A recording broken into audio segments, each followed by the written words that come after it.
बैसाख के महीने में एक पकवान बनता है शंकर जी का।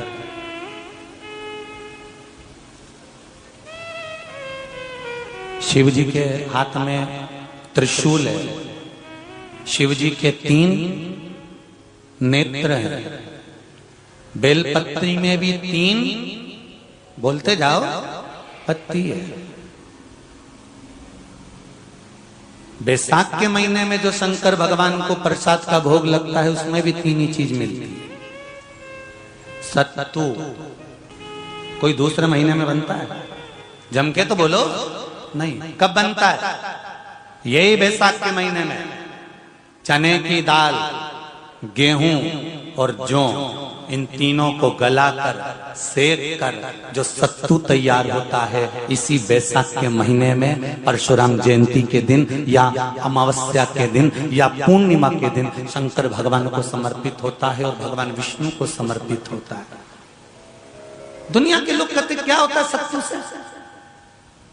सास अपनी बहू से कहती है बेटा सत्तू बना ले, थोड़ा सा सत्तू बाजार से ले आना, 10 रुपए का खरीद कर ले आना। आज सत्तू, आज अपन पूजन करेंगे सत्तू की, अक्षय तृतीया है, थोड़ा सा पूज देंगे, थोड़ा सा भगवान को भोग लगा देंगे, सत्तू का लड्डू बना लेंगे। बोलो री जी सही है कि गलत है?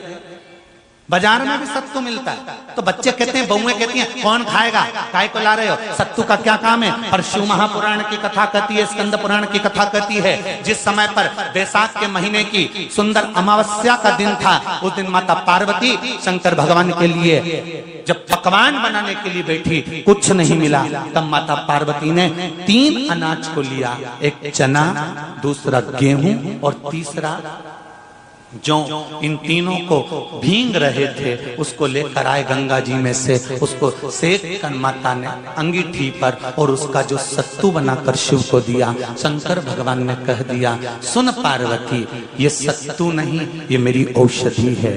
बैसाख के महीने में जो खाएगा वो जिंदगी भर रोएगा नहीं, शरीर से स्वस्थ होगा। अब उसको लोगों ने हंसी खेल में ले लिया, सत्तू का क्या काम, मम्मी हम नहीं खाएंगे, बड़ा पूरा।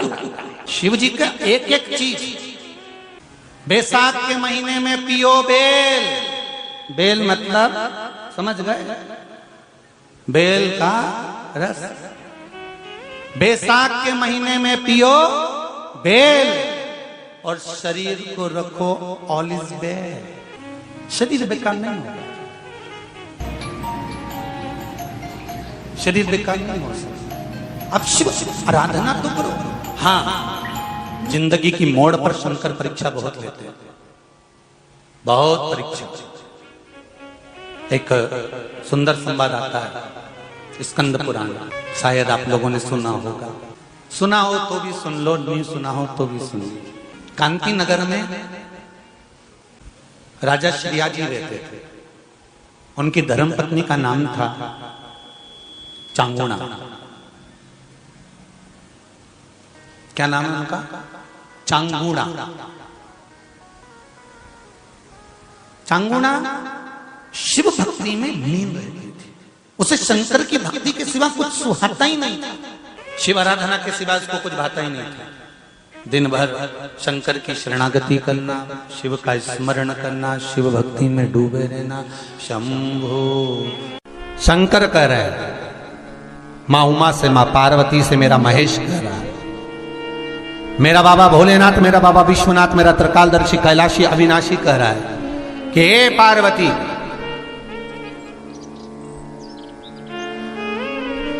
एक बीला, एक बेल जो मुझे समर्पित करता है, और समर्पित करने के बाद उस बेल की महत्वता देखिए, जो बैसाख महीने में बाबा शंकर को जो चढ़ाया जाता है और 1000 अश्वमेध यज्ञ का पुण्य फल हम प्राप्त कर लेते, मात्र एक फल चढ़ाकर, मात्र एक फल चढ़ाकर। हे पार्वती, संसार का मनुष्य जब मुझे वो बेलपत्र समर्पित कर, वो बेल का फल समर्पित करता है, पार्वती वो फल जो मुझे चढ़ता है, फिर मैं भले नर्मदा के जल से निकला हुआ कंकर शंकर क्यों ना हूं, फिर चाहे मैं गंगा के जल से निकला हुआ कंकर शंकर क्यों ना हूं, चाहे फिर मैं यमुना के जल से निकला हुआ कंकर शंकर क्यों ना हूं, चाहे मैं सरयू के जल से निकला हुआ कंकर शंकर क्यों ना हूं, चाहे मंदाकिनी के जल से निकला हुआ कंकर शंकर क्यों ना हूं। ए पार्वती, फिर जो भी शिवलिंग पर वो बेल समर्पित होता है वो बेल उठाकर जीव अपने कार्य में ले सकता है। ये माँ उमा से कह रहा है। तो उस बेल की महत्वता जानेंगे। अब अपन उस बेल को जानने के लिए वापिस स्कंद पुराण में चले तो स्कंद पुराण में लिखा हुआ है कि जो बेल बैसाख के महीने में शंकर को चढ़ाया जाता है वो बेल का फल उठाकर रख लिया जाता है। बैसाख के महीने में उस चढ़े हुए, बाकी के आपको बेल का फल खाना हो तो बात दूसरी, पर चढ़ा हुआ जो बेल का फल है वो पूरा बैसाख नहीं खाना। बैसाख के बाद में अगला जो महीना आए उस महीने के अंदर उस फल के अंदर का गुर्दा निकालकर उसको सुखा लीजिए और सुखाकर जिस व्यक्ति को पथरी की बीमारी हो और जिस व्यक्ति को पेट में बहुत भोजन पचता ही नहीं है, पूरा शरीर पाचन क्रिया बेकार हो गई, उस व्यक्ति को केवल 7 दिन तक शंकर पर चढ़ा हुआ वो बेलपत्र प्रदान कर दीजिए। पथरी भी बाहर और पाचन क्रिया भी ठीक, जिंदगी भर तकलीफ नहीं। उस बैसाख में उस फल की इतनी महत्वता बाबा भोलेनाथ स्कंद पुराण, लिंग पुराण, नर्मदा पुराण, पद्म पुराण के अंतर्गत, शिव महापुराण के अंतर्गत वर्णन कर उसकी महत्वता है। वो बेल का फल साधारण नहीं हो सकता। अब मंदार का जो पुष्प होता है, आंकड़े का जो फूल होता है, एक सफेद कलर का भी होता है और एक गुलाबी कलर का भी होता है। देखा है आप लोगों ने? बोलो, जम के बोलो, देखा है ना? गुलाबी कलर का जो पुष्प होता है वो आप मंदार का, आंकड़े का जो गुलाबी कलर का पुष्प होता है आप टीवी पे देख रहे होंगे। एक सफेद देख रहे होंगे, एक मंदार का गुलाबी फूल, नीला कलर का फूल देख रहे होंगे। जो नीला कलर का जो पुष्प होता है, गुलाबी कलर का जो आंकड़े का फूल होता है, प्रयास करना जब किसी विषम परिस्थिति में फंस गए, विषम परिस्थिति, जब आपको लग रहा है कि मुझे बहुत भय लग रहा है, कुछ बुरा होने वाला, आपको लग रहा है आज मेरी उल्टी आंख बहुत फड़क रही है, कुछ गड़बड़ होने वाला है, आपको लग रहा है मेरी सीधी आंख फड़क रही, कुछ गड़बड़ होने वाला है, तब केवल वो नीला जो गुलाबी पुष्प है मंदार का, उसको कहीं से लाकर शिवालय में अशोक सुंदरी वाली जगह पर स्पर्श कर कर शिवलिंग पर आप चढ़ा दीजिए। आपकी विषम परिस्थिति कैसी भी होगी वो रास्ता बनाकर बाहर निकल जाएगी। आपको फंसना नहीं, परेशान नहीं। मंदार आंकड़ा, सफेद आंकड़े का पुष्प भी भगवान शिव को समर्पित होकर, जैसे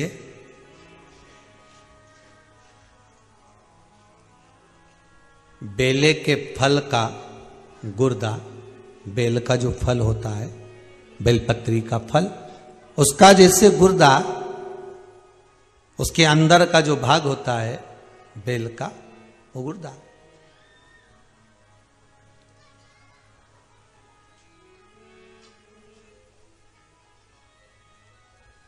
उसको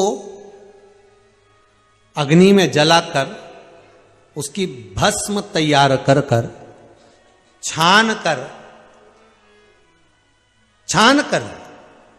जब जब आपके यहां विद्वान ब्राह्मण शिव जी का अभिषेक कराते हैं, पूजन कराते हैं, तो उसमें लिखते हैं पूजन के साहित्य में बेलपत्री, धतूरा, दुर्वा, ये उसमें नीचे लिखेंगे भस्म।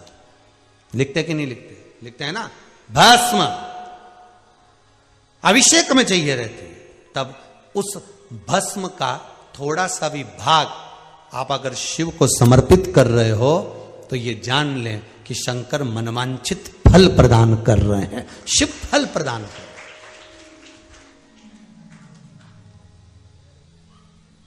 महाराज,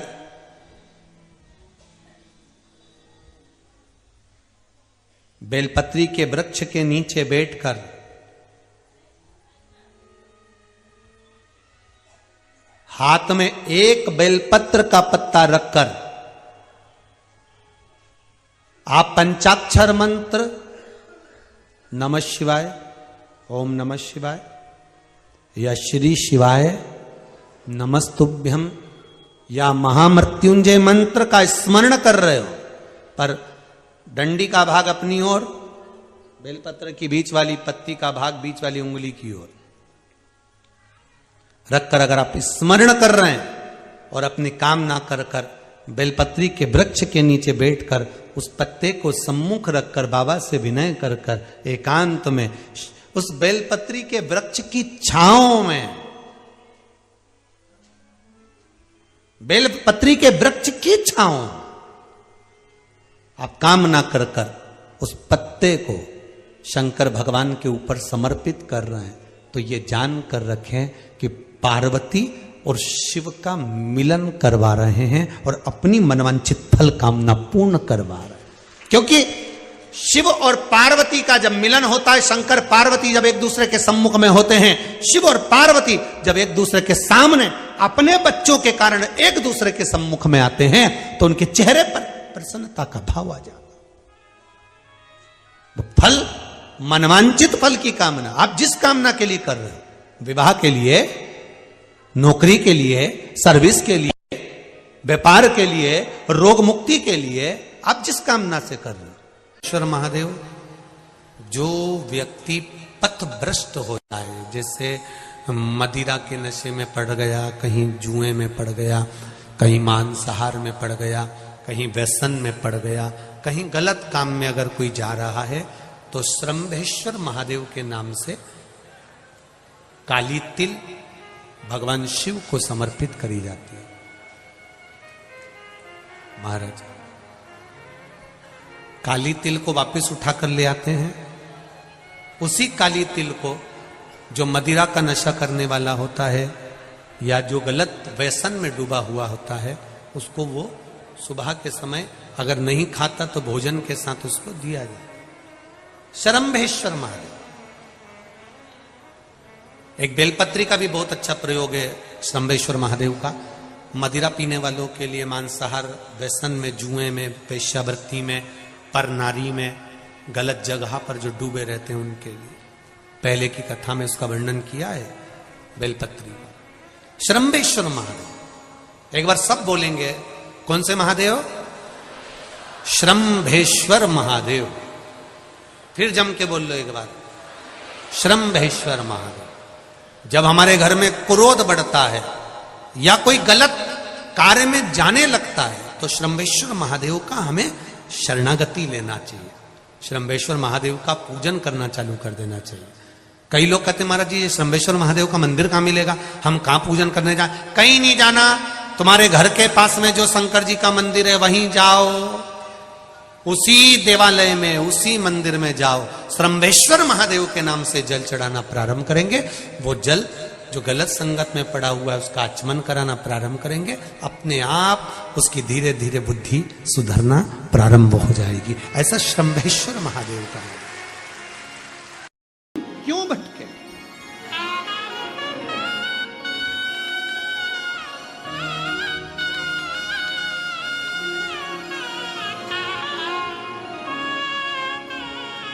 क्यों भटक रहे? हम हमारी दृष्टि में देवताओं को बांट दिए। जिसने शिव महापुराण की कथा को समझ लिया, उसने शंकर जी को जल चढ़ाना, पार्वती जी को जल चढ़ाना, गणेश जी को जल चढ़ाना, कार्तिकेय को जल चढ़ाना, पितरों को जल चढ़ाना, देवताओं को जल चढ़ाना सीख लिया कि इसी पर चढ़ा दो, सब स्वीकार कर ले, सब। आजकल के डॉक्टर बहुत समझदार होते हैं। पहले के डॉक्टर अलग अलग तरह का इंजेक्शन अलग अलग लगाते थे। टिटनेस का अलग से लगा देते थे, फिर इसका अलग लगा देंगे, उसका अलग लगा देंगे। आज के डॉक्टर इतने समझदार हैं, एक ग्लूकोज की बोतल चढ़ाते हैं, उसी बोतल में सारे इंजेक्शन डाल देते हैं और वो आखिरी में पूरा बोतल का जल हमारे शरीर में, वो बोतल का पानी निडिल द्वारा चला जाता है। इंजेक्शन अपना काम कर देता है, बोतल अपना काम कर देती है और हम अच्छे हो जाते हैं। अब अलग अलग इंजेक्शन कब तक टोचते रहो, कब तक के साथ टिटनेस का यहाँ लगेगा ना, यहाँ लगेगा ना, ये यहाँ लगेगा ना, यहाँ लगेगा, फालतू। तो पहले की सोच थी। आज के समय में उन्होंने कहा ये बेचारा परेशान हो जाएगा। और पहले के समय में एक इंजेक्शन लगाने के लिए एक जगह देखी जाती थी, आजकल ज्यादा इंजेक्शन लगे तो एक नीडल लगा दी जाती है, उसी में बार बार बार बार उसी नीडल से दे दिया जाता है। उसी तरह शिव महापुराण की कथा कर रही है, 10 जगह टोचने से अच्छा एक नीडल लगाओ, अर्थात एक देवाधिदेव महादेव पर जल चढ़ाना प्रारंभ कर दो, पूरी नस नस तक 33 कोटि। अब हम अलग अलग कब तक ढूंढोगे? हाथ हाथ मुट्ठी बांधो, मुट्ठी बांधो, इधर देना, ऐसे ही होता है, मुट्ठी बांधो, चलो ठीक है। थोड़ा कड़क बांधो। नस दिख ही नहीं रही है, नस नहीं दिख रही, विष्णु जी भी नहीं दिख रहा है, नस नहीं दिख रही, ब्रह्मा जी भी नहीं दिख रहा है, नस नहीं दिख रही है, इंद्रदेव भी नहीं दिख रहा, गरुण जी, वरुण जी, पितृदेव कुछ नहीं दिख रहा। आखिरी में एक दिखी, ये इसी में एक बार ऐसी निडिल लगा दो, बार बार ढूंढना नहीं पड़ेगी, वो निडिल से सब दूर पहुंच जाएगा। बस वो निडिल शंकर का शिवलिंग मिल गया, एक जगह चढ़ा तो सब प्रसन्न हो जाएंगे, सब एक सारी समस्या का हल खत्म।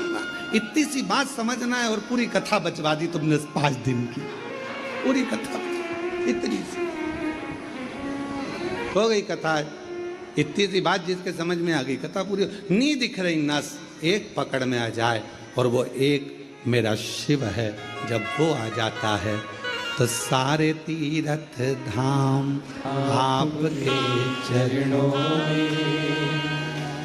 हे गुरुदेव प्रणाम आपके चरणों में, सारे तीर्थ धाम आपके चरणों में।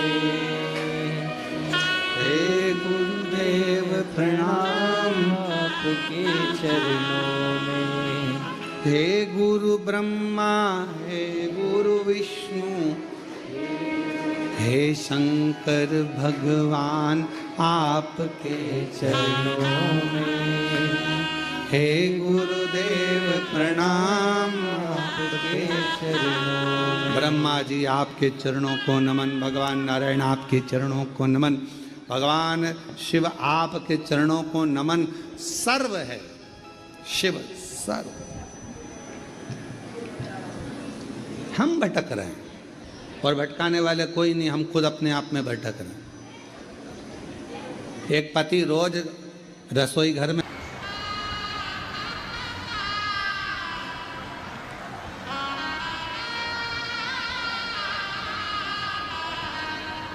श्री शिवाय नमस्तुभ्यं, श्री शिवाय नमस्तुभ्यं, श्री शिवाय नमस्तुभ्यं, श्री शिवाय नमस्तुभ्यं, श्री शिवाय नमस्तुभ्यं, श्री शिवाय नमस्तुभ्यं। क्या देगा, कैसे देगा, ये वो सब।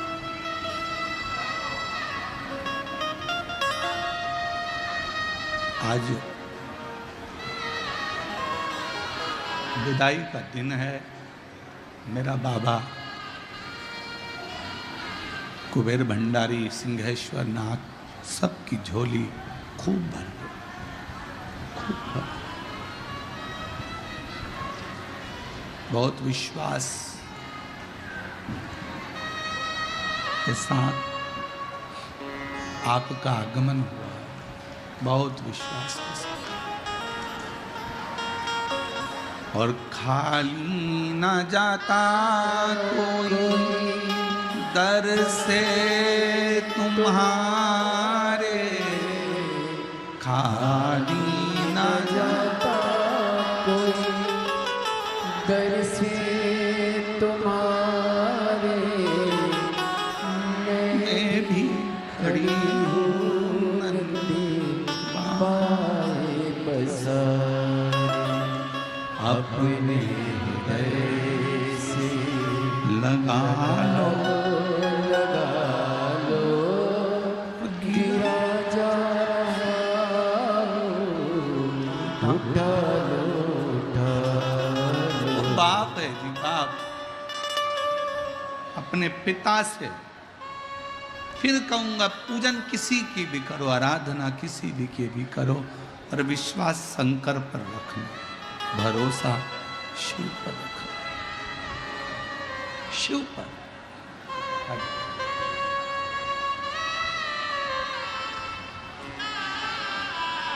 देवताओं ने शिव जी से विनय, देवता भी अगर कहीं जाएंगे तो किससे कहेंगे, तो शंकर भगवान से कहा कि भगवान विष्णु को नरसिंह अवतार में क्रोध आ रहा है, इनका क्रोध शांत कर।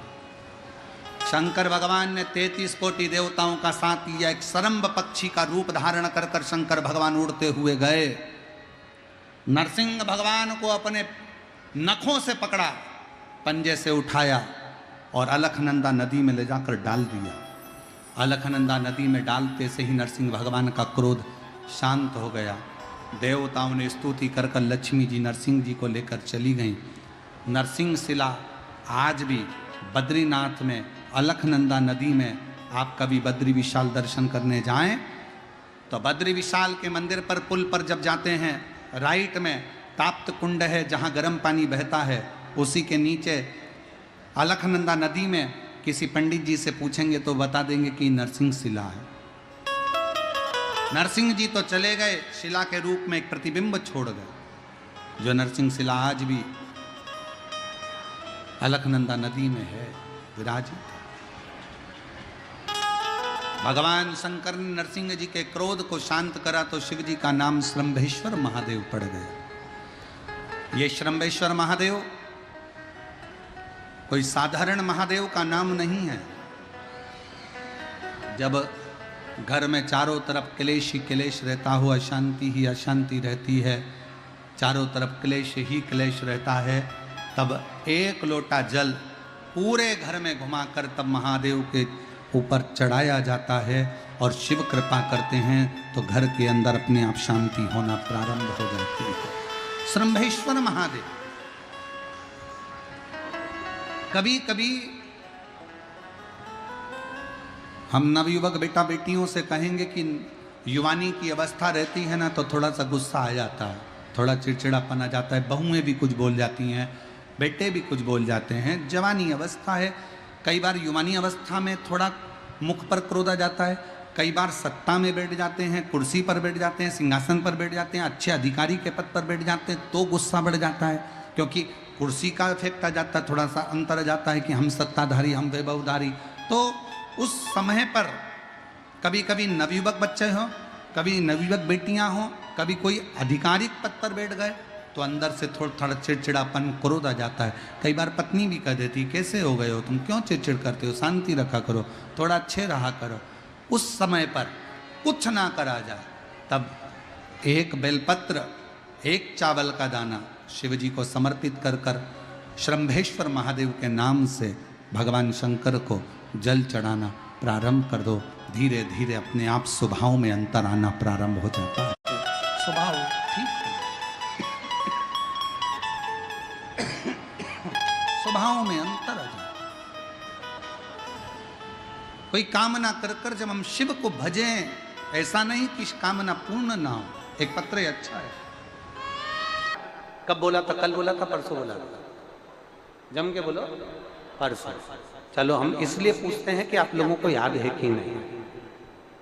परसों बोला बच्चों को खूब पढ़ाओ, जी जान से ज्यादा मेहनत करो, अपनी कैपेसिटी से ज्यादा पढ़ाओ, बच्चों को लायक बनाओ। पर शिव महापुराण की कथा कहती है बच्चों को इतना भी लायक मत बना देना कि वो अपने माता पिता को नालायक समझने लगे।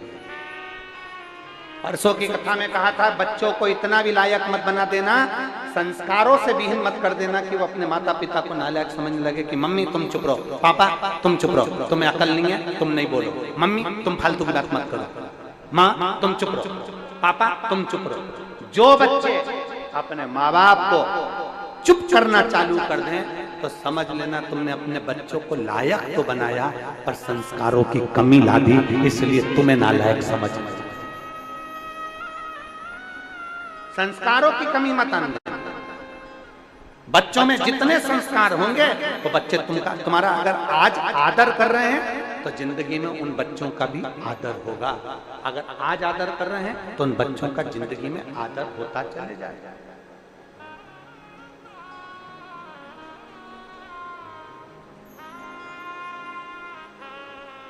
तारकासुर के 3 बेटे, तारकाक्ष, विदुम्माली, कमलाक्ष, 3 पुत्र। तीनों ने विचार करा कि मैं शंकर भगवान के पुत्र ने हमारे पिता को मारा है तो हम इससे बदला लेंगे, हम इनसे बदला लेंगे। तीनों ने विचार किया। अब शिव कथा कर रही है। तीनों ने ब्रह्मा जी का तप करा और ब्रह्मदेव से तप कर कर उन्होंने वर प्राप्त करा कि हमें वर दीजिए कि हमारे प्राण ना छूटे, हमें ऐसा वर दे दो कि हमारे प्राण ना छूटे। तारका कमलाक्षकी को तो भगवान ने मार दिया, विदुमाली को पीछे से त्रिशूल के भाग से उसके प्राणों को हर लिया। जैसे ही प्राणों को हरा 33 कोटि देवताओं ने गर्जना करी, बोल पशुपतिनाथ भगवान की, हर हर महादेव, हर हर महादेव। भगवान शिव का नाम पशुपति। शिव महापुराण में भगवान शंकर की पवित्र कथा में, शिव महापुराण के अंदर पाशुपत्य अस्त्र, पशुपति व्रत, पाशुपत्य योग, तीनों की गणना करी गई। पाशुपत्य योग, पाशुपत्य अस्त्र और पशुपति व्रत। एक बार माननीय मुख्यमंत्री जी के लिए जोरदार ताली बजाकर साधु का, जिन्होंने इतना लंबा समय बैठकर कथा का रसपान किया। और प्रदेश का राजा अगर सनातनी भाव रखते हैं, धर्म के प्रति रुचि रखते हैं, तो संपूर्ण प्रदेश का कल्याण जरूर होता है। एक बार जोरदार ताली बजाकर साधु। बहुत बहुत बहुत।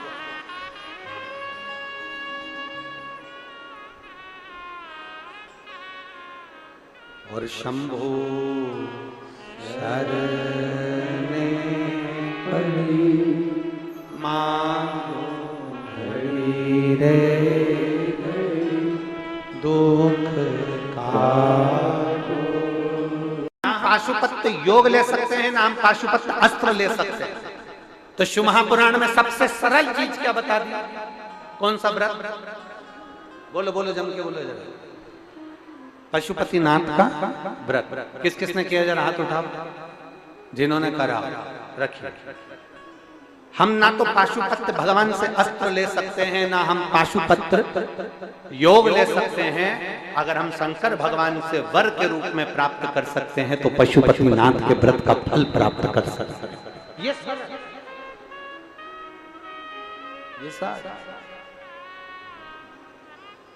इसकी सरलता है, इसको हम सरलता में प्राप्त कर सकते हैं, इसको हम सहजता में ले सकते हैं।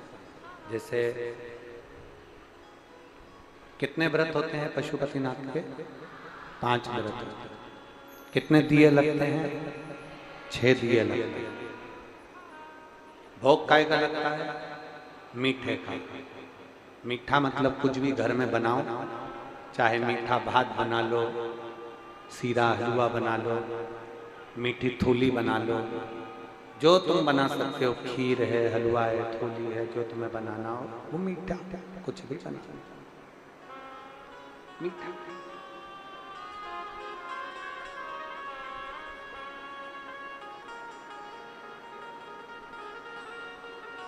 अब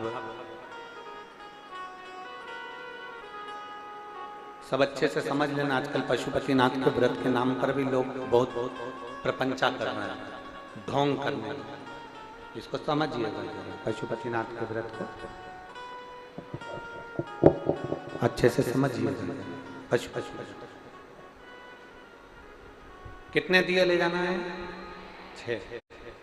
सुबह के समय पर जाकर भगवान शंकर की आराधना करिए, पूजन करिए, अर्चना करिए, निवेदन करिए। अभिषेक पूजन जो करना है वो सुबह के समय पर जाकर कर लीजिए। शाम के समय पर थाली में 6 दिए रख लीजिए, मीठे का प्रसाद एक पात्र में रख लो, कटोरे में, जो भी रखना है तुमको वैसा। 3 हिस्से करने के लिए कोई दोना, कोई प्लेट, कोई पत्ता, कोई पात्र, जो तुम ले जाना चाहो वो ले जा सकते। शिव जी के मंदिर में जाकर पहले पूजन अर्चना करो। उससे पहले प्रसाद के 3 हिस्से कर दीजिए।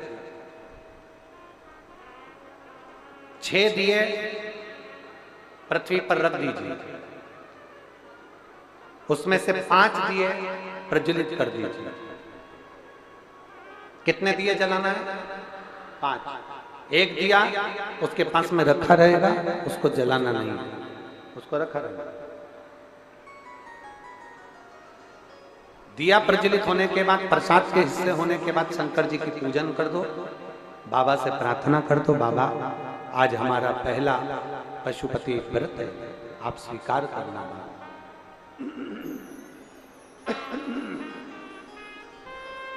बाबा इसको स्वीकार करना, ये हमारा पहला व्रत है, पहला।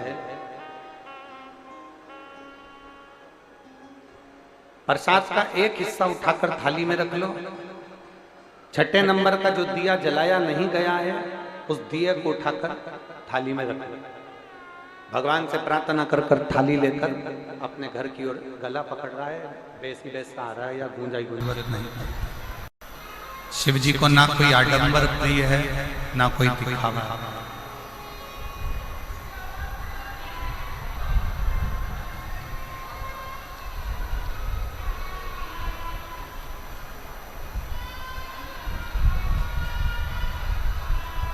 किसी भी तरह का आडंबर और दिखावा शंकर जी को प्रिय नहीं है, शिव जी की प्रियता नहीं। शिव जी की प्रियता में केवल एक चीज है कि आपके हृदय का भाव।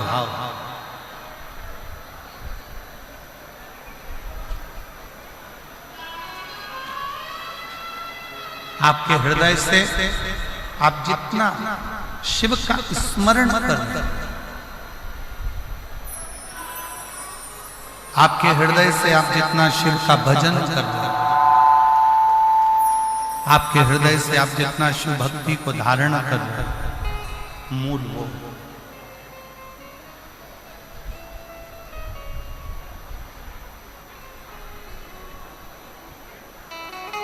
शिव की प्राप्ति का केंद्र बिंदु है आपका भाव। भय से शिव तत्व प्राप्त नहीं होता।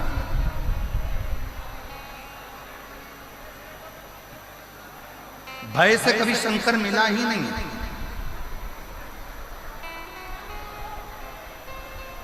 जितनों ने भय दिखाया शंकर भगवान को धतूरा मत चढ़ाना, शिव जी को बेलपत्र ऐसे मत चढ़ाना, शंकर जी को ऐसे मत करना, शिव जी के मंदिर में ऐसे मत जाना, शंकर भगवान की भक्ति ऐसे मत करना, शिव जी का गुणगान ऐसे मत करना, शिव का स्मरण ऐसे मत करना, शंकर की भक्ति ऐसे मत करना, शिव नाम ऐसे मत लेना, शंकर की स्मरण ऐसे मत करना। जिसने भय दिखाया शंकर भगवान भय से कभी नहीं। लोग आडंबर में पढ़कर, दिखावे में पढ़कर, कहीं ना कहीं गलत विचारों में पढ़कर शिव से दूर होते चले।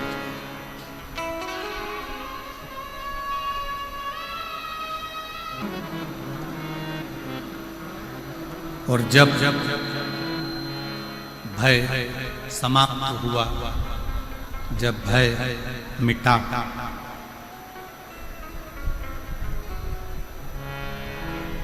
और अंदर भाव प्रबल, भय गया, भाव अंदर प्रकट हुआ, तब शिव मिलने में देरी नहीं हुई।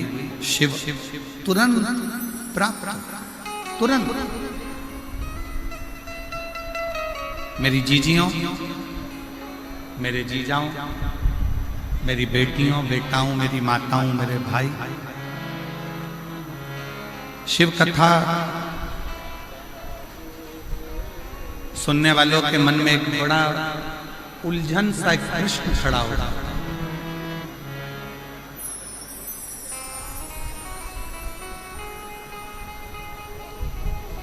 कई लोग एक प्रश्न खड़ा कर देते हैं, क्यों गुरुजी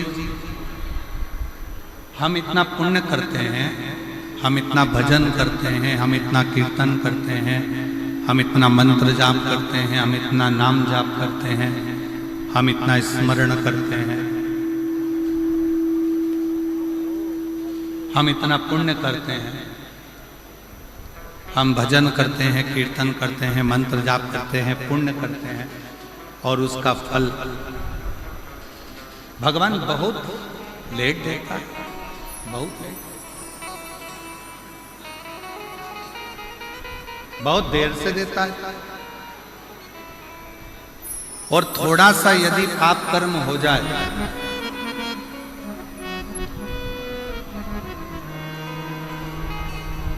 यदि थोड़ा सा पाप कर्म हो जाए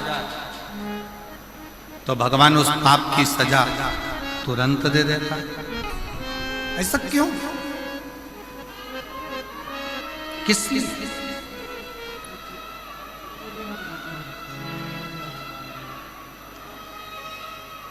थोड़ा विचार करिएगा कि पुण्य करने पर उसका फल थोड़ा लेट मिलता है, पर पाप करने पर उसका फल, पाप कर्म का दंड तुरंत प्राप्त होता है। और ये केवल एक आपका या हमारा प्रश्न नहीं है, ये केवल आपका और हमारा प्रश्न नहीं है। एक बार माँ जगत जननी जगदम्बा माँ पार्वती जी भगवान देवाधिदेव महादेव के साथ में भ्रमण करने के लिए निकलती हैं और महाकाल वन उज्जैनी में पहुंचती हैं, अवंती का प्रदेश।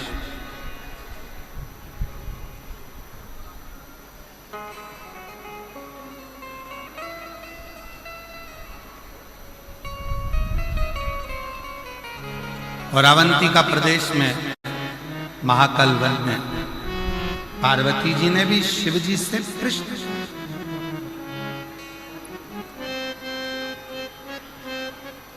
पार्वती जी ने भी भगवान शंकर से प्रश्न किया कि पुण्य का फल लेट मिलता है, पर पाप का फल तुरंत प्राप्त होता है, तुरंत मिल जाता है।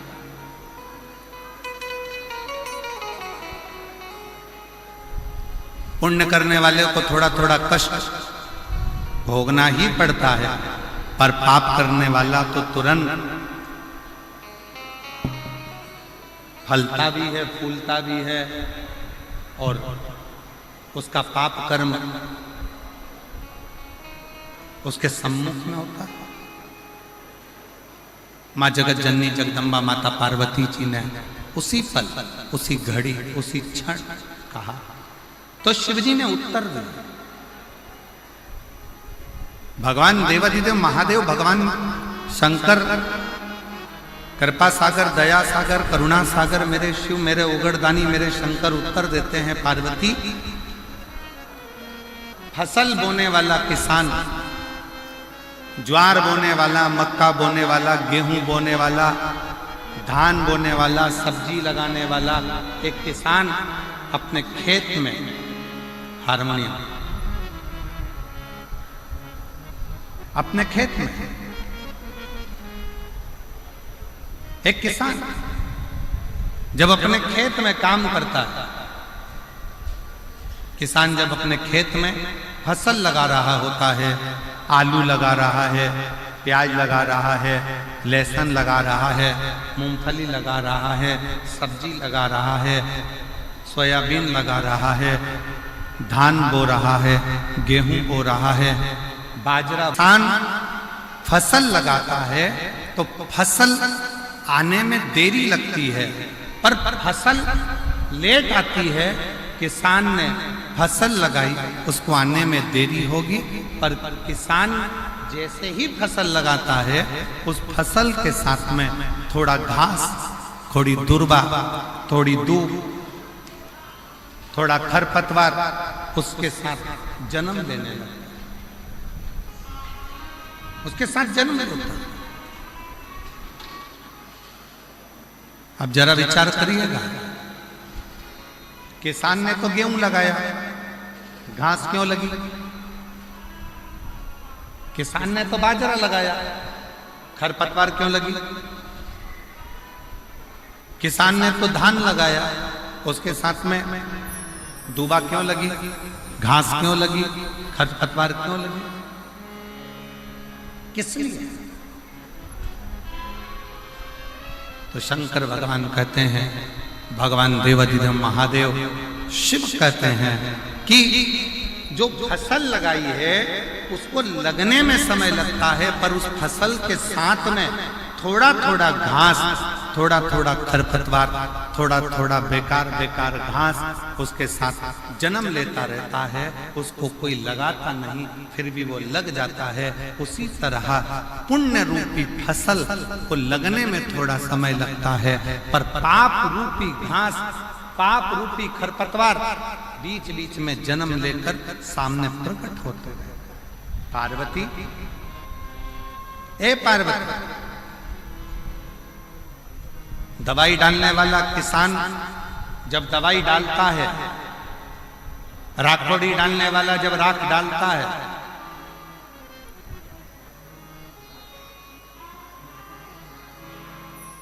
नीम का रस डालने वाला जब नीम का रस छिड़कता है, तो सुनो पार्वती, फसल उस नीम के रस से जलती नहीं, राखोड़ी डालने से वो फसल बेकार नहीं होती है। बेकार कौन होता है? जो खरपतवार लगा है, जो घास लगी है, जो बेकार दुर्वा लगी है, वो जलने लगती है। उसी तरह जब कोई भगवान की भक्ति में, भगवान के भजन में, भगवान के स्मरण में आगे बढ़ते चले जाता है, तो उसकी सफलता धीरे धीरे उसको मिलना चालू होती है और उसके पाप का पाप कर्म धीरे धीरे समाप्त होना प्रारंभ,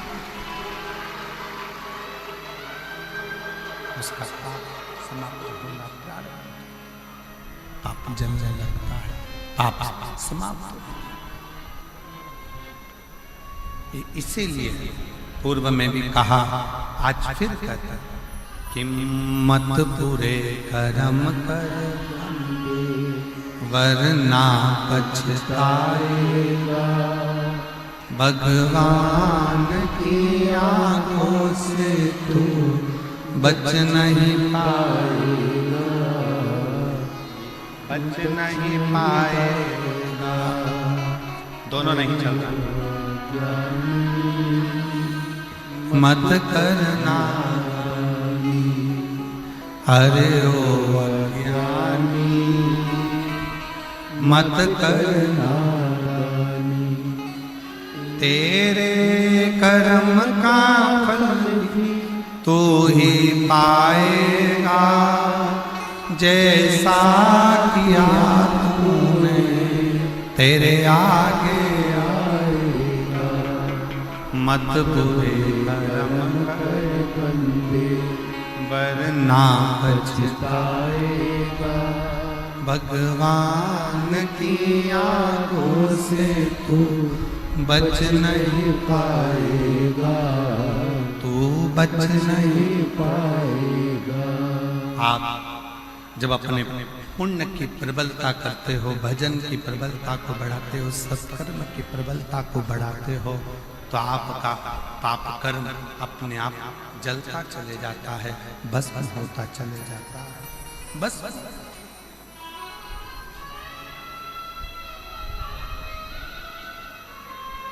रतनगढ़ की मेरी जीजियों, रतनगढ़ की मेरी माताओं, मेरे जीजाओं,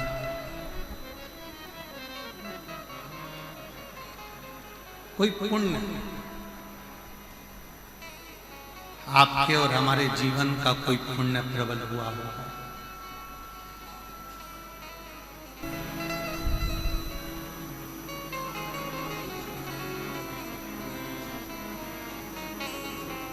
शिव महापुराण की कथा श्रवण करने वालों को 3 बातों पर ध्यान देना चाहिए। पहले नंबर का है,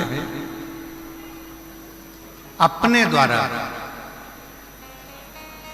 इस मानव शरीर के द्वारा, आपके द्वारा, हमारे द्वारा किसी को धोखा ना,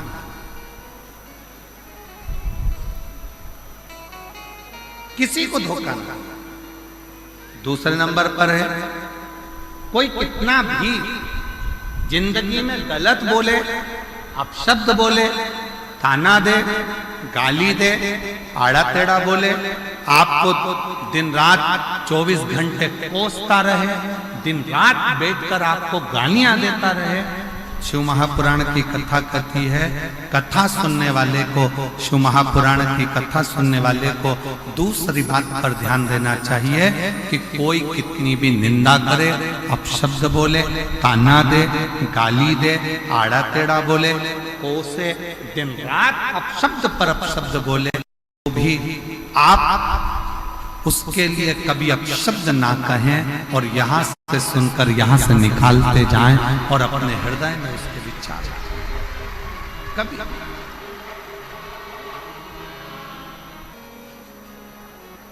अब कई माताएं कह देती गुरुजी वो हमारी पड़ोसन हमको दिन रात कोसती, दिन रात गाली देती, दिन रात अपशब्द कहती।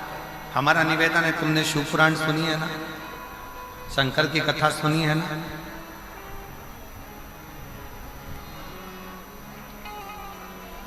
जिसका बाप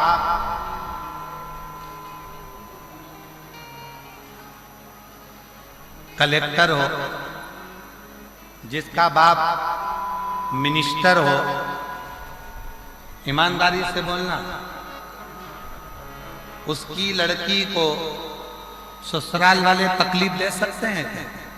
जम के बोलो जरा, जम के। अरे आवाज नहीं आई, अच्छे से बोलो। नहीं, जिसका बाप एसपी हो, कमिश्नर हो, आईजी हो, डीआईजी हो, उसकी लड़की को ससुराल में दुख मिल सकता है क्या? नहीं। कोई दुख देगा तो क्या होगा? बेटी अपने बाप को फोन कर देगी, पापा, पिताजी ये मुझे कष्ट दे रहे हैं, और पिताजी अपने थाने में फोन करेगा और फोन कर कर बोलेगा जरा उठा ला तो उसको, जा जरा उठा के, मेरी बेटी को कष्ट दे रहा है, मेरी बेटी को दुख दे रहा है, मेरी बेटी को तकलीफ दे रहा है। बस कलेक्टर की बेटी को दुख नहीं मिलता, एसपी की बेटी को दुख नहीं मिलता, आईजी कमिश्नर की बेटी को दुख नहीं मिलता, कोई मंत्री संतरी अच्छे पद पर बैठा है और उसकी कोई बेटी है उसको दुख नहीं मिलता। उसी तरह जिसने शंकर भगवान को अपना बाप बना लिया उसकी बेटी को भी दुख नहीं।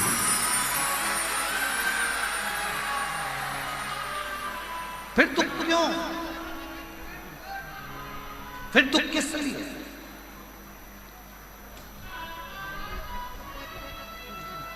अभी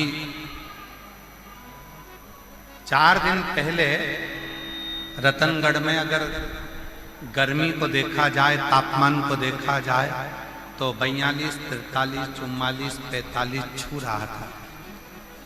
बाप आया, शिव पुराण की कथा चालू होने वाली,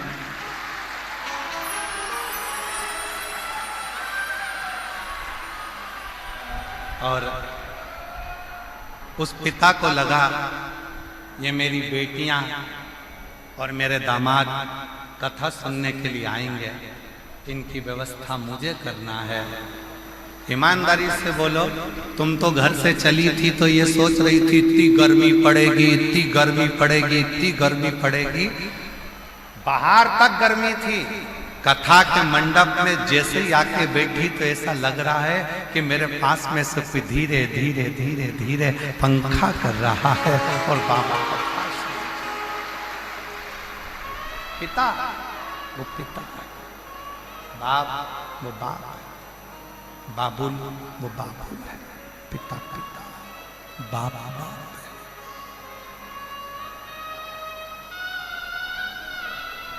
ये इसीलिए हम तो बाबा के घर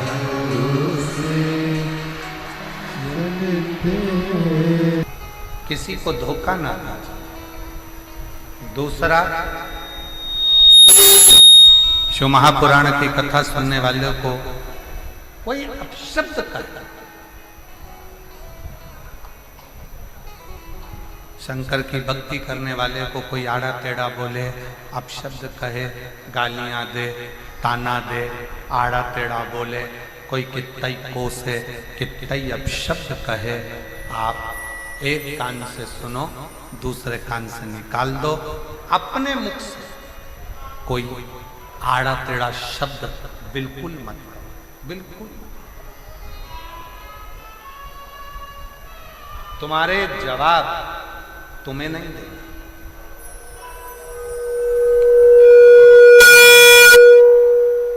तुम्हारा जवाब तुम्हें नहीं देगा। तुम्हारा जवाब स्वयं वो काल अधिपति महाकाल राजा देगा। तुम्हें देने की जरूरत नहीं, तुम्हें नहीं देगा। उस पर आश्रित हो जाओ, उसके भरोसे चलो, उसके आश्रित होकर चलो, उसके भरोसे चलो, उसके आश्रित होकर चलो। उस पर सब कुछ छोड़ दीजिए, सर्वस्व उस पर छोड़ दो, उसके आश्रित हो जाओ। फिर वो संभाल लेगा, वो समझेगा, वो जानेगा कि उसको क्या करना है। उसके आश्रित हो जाओ।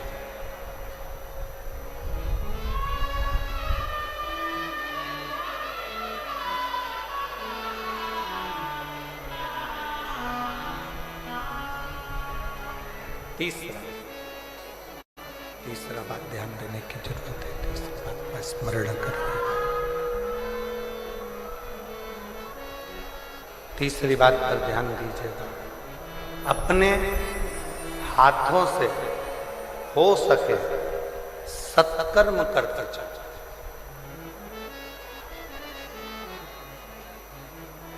वापिस मनुष्य की देह मिलेगी नहीं मिलेगी कोई भरोसा नहीं। फिर प्राप्त होगा नहीं होगा कोई भरोसा, कोई भरोसा। रतनगढ़ में कहीं शिव की कृपा से श्री कुछ अच्छा करते चलिए, कुछ अच्छा करते करते आगे बढ़ते चलिए, कुछ अच्छा करने का प्रयास करते चलिए, श्रेष्ठ कर्म अच्छा कर्म कर। ये मानव का देह फिर वापस मिले ना मिले, ये मानव का शरीर फिर मिले ना मिले, कोई ठिकाना, कोई। शिव कथा, शिव महापुराण का महत्तम एक देवराज नाम के ब्राह्मण से प्रारंभ। 24,000 श्लोक की ये शिव महापुराण की कथा का महत्तम एक देवराज ब्राह्मण के चरित्र से प्रारंभ। और कैसा ब्राह्मण? ब्राह्मण के घर में जन्म ले लिया, ब्राह्मण के कुल में जन्म ले लिया, ब्राह्मण परिवार में जन्म ले लिया, फिर भी ब्राह्मण कर्म नहीं करता।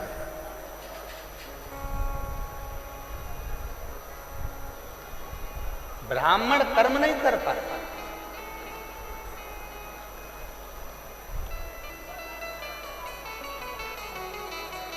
और एक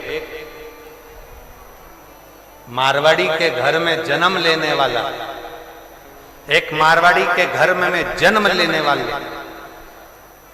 भाई श्री हनुमान प्रसाद जी पोद्दार ने वो कर दिया जो साधारण अच्छा संत भी नहीं कर सकता। एक साधु, एक सन्यासी, एक तपस्वी, एक साधक, एक उपासक भी जो नहीं कर सकता, वो श्री हनुमान प्रसाद जी पोद्दार जी ने किया, वो भाई श्री ने किया।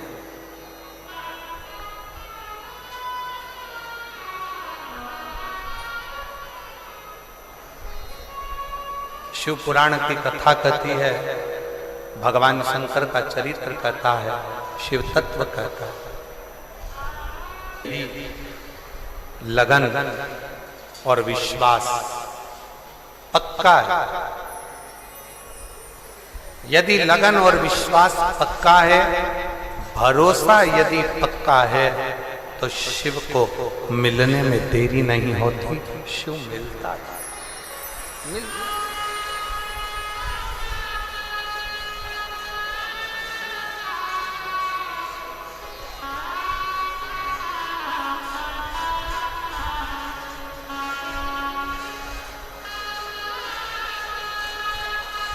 वो कहते हैं ना, अरे पूजा की थाली हम लिए खड़े